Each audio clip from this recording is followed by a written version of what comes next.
दृष्टिकोण था कि हमारे देश में हवाई चप्पल वाले पहनने वाले भी हवाई सफर कर पाए, उनका जो एक सोच विचारधारा है उसे निर्धारित करते हुए क्षेत्रीय संपर्क योजना हमने शुरुआत की थी। इसके आधार पे पिछले 4 सालों में करीब करीब 350 नए रूट हम लोग ने शुरुआत की है।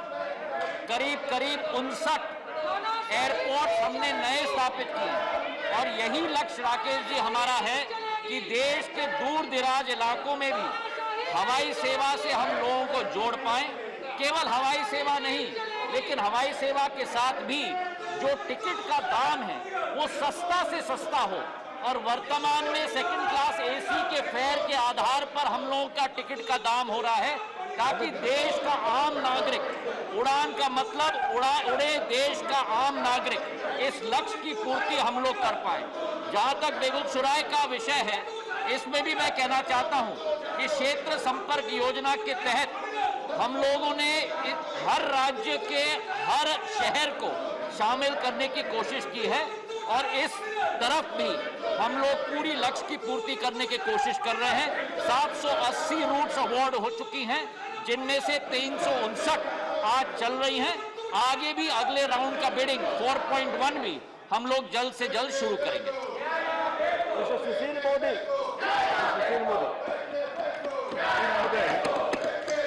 मैं माननीय मंत्री से जानना चाहता हूं कि बिहार के अंदर दरभंगा में जो एयरपोर्ट कार्यरत हुआ है, उसका नाम विद्यापति के नाम पर करने का राज्य सरकार ने अनुशंसा की थी।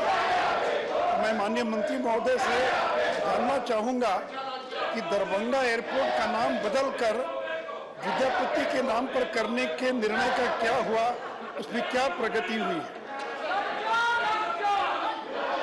अध्यक्ष महोदय, हमारे जो यशस्वी सांसद ने मुद्दा उठाया है नामांकन के बारे में, ये प्रस्ताव प्रदेश के विधानसभा से पारित होके 23 मार्च 2021 को पारित हुआ था। दरभंगा के एयरपोर्ट का नामांकन विद्यापति एयरपोर्ट का करने का प्रस्ताव हमारे समक्ष आया है। जो भारत सरकार की प्रक्रिया है कि जब प्रस्ताव प्रदेश सरकार से पारित होकर असेंबली से पारित, विधानसभा से पारित होकर हमारे तरफ आता है, तो अनेक मंत्रालयों के साथ हमें विचार विमर्श करना पड़ता है। उस विचार विमर्श की प्रक्रिया के आधार पर जो निष्कर्ष निकलता है, फिर उसे हम लोग कैबिनेट में ले जाते हैं। अभी भी वो प्रस्ताव विचार विमर्श के जरिए पे चल रहा है, विचाराधीन है। इसमें निर्णय आते ही हम लोग अगला कदम लेंगे। माथुर लोखंडवाला जी, माथुर लोखंडवाला। माननीय मंत्री जी से मेरा ये प्रश्न है कि आपने बताया हवाई चप्पल वाले भी बैठ सकते हैं, पर जब भी एयरपोर्ट पे जाते हैं और उतरते हैं, वहाँ पे कुछ भी खाना पीना है और शॉपिंग करना है, कुछ भी बाहर से आता है वो आदमी, वहाँ पे इतना महंगा, पानी की बोतल भी 200 रुपये में मिलती है, वहाँ पे कुछ भी उसको खाना पीना है वो भी महंगा से महंगा मिलता है। तो क्या भारत सरकार ऐसी कोई स्टोर बनाएगी, ऐसी कोई दुकान बनाएगी, ऐसा कोई कि सस्ती चीजें वहाँ पे मिल सके, कुछ खाना हो सके, पी सके, ऐसा हो सकता है? अध्यक्ष महोदय, माननीय सांसद जी का प्रश्न मूल प्रश्न के साथ इसका ताल्लुकात नहीं है, लेकिन फिर भी जो मुद्दा उन्होंने उठाया है, हमारी कोशिश है कि हवाई अड्डा केवल हवाई अड्डा न रहे, लेकिन हवाई अड्डे के अलावा अनेक सेवाएं और सुविधाएं भी हवाई अड्डे में मिले। इसके आधार पर हम लोग ने निजी क्षेत्र को भी आमंत्रित किया है ताकि अनेक सेवाएं उस हवाई अड्डे पे मिल पाए। अब उन निजी क्षेत्र पे भी पाबंदी डालना और उनको नियंत्रित करना, ये मैं मानता हूं कि ना संभव है और ना देश के हित में है। हमारी कोशिश है कि ज़्यादा से ज़्यादा सेवाएं मिले, पर मूल हमारा उद्देश्य है हवाई सेवा, और उस हवाई सेवा को सस्ता बनाना ताकि ज़्यादा से ज़्यादा यात्री उस हवाई सेवा पे चल पाएं। और एक आंकड़ा मैं आपके समक्ष, सदन के समक्ष में पेश करना चाहता हूं कि 2010-11 में केवल 3.5 करोड़ हमारे यात्री देश में होते थे, वो आज बढ़कर करीब 6.5 करोड़ हो गए। अगर कोरोना का ये महामारी न आता तो हम लोग 10 करोड़ के करीब पहुंच जाते हैं।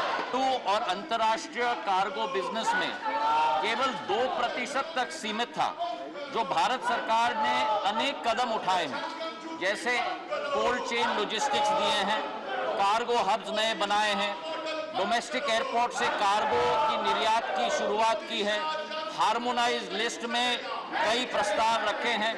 उसके आधार पर भारतीय कैरियर्स की शेयर पिछले 2 वर्ष में 2% से बढ़कर आज 19% हो चुकी है। इसी के साथ जो केवल 6 हम लोगों के फ्रेटर्स थे भारत में, सारे भारतीय कैरियर्स को मिलाकर, चाहे वो पैसेंजर कैरियर्स हो चाहे वो कार्गो कैरियर्स हो, उनको मिला के केवल 6 फ्रेटर से आज वो संख्या बढ़ के फ्लीट हम लोगों की 28 हो चुकी है। और जो हम लोगों का कार्गो बिजनेस का शेयर था इंटरनेशनल कार्गो में, उदाहरण के तौर पर 2019-20 में 1686 करोड़ का बिजनेस होता था, वो 1 साल के अंदर कोविड के माहौल में, अध्यक्ष महोदय, 2020-21 में 2644 करोड़ हो गया। मतलब 60% की वृद्धि 1 साल में कोविड के महामारी में कार्गो बिजनेस, इंटरनेशनल कार्गो के बिजनेस में वृद्धि हुई है। और उसी तरीके से डोमेस्टिक और इंटरनेशनल दोनों मिलाकर करीब 5000 करोड़ का बिजनेस है, जो 21% वृद्धि हुई है पिछले वर्ष से। इसमें से स्पाइस जेट का शेयर 1400 करोड़ है, एयर इंडिया का शेयर 1127 करोड़ है, इंडिगो का शेयर 1144 करोड़ है और ब्लू डार्ट एविएशन का शेयर 760 करोड़। तो भारतीय कैरियर अपनी क्षमता के आधार पर विश्व पटल पर अब अपना परफॉर्मेंस दिखाने की शुरुआत की है।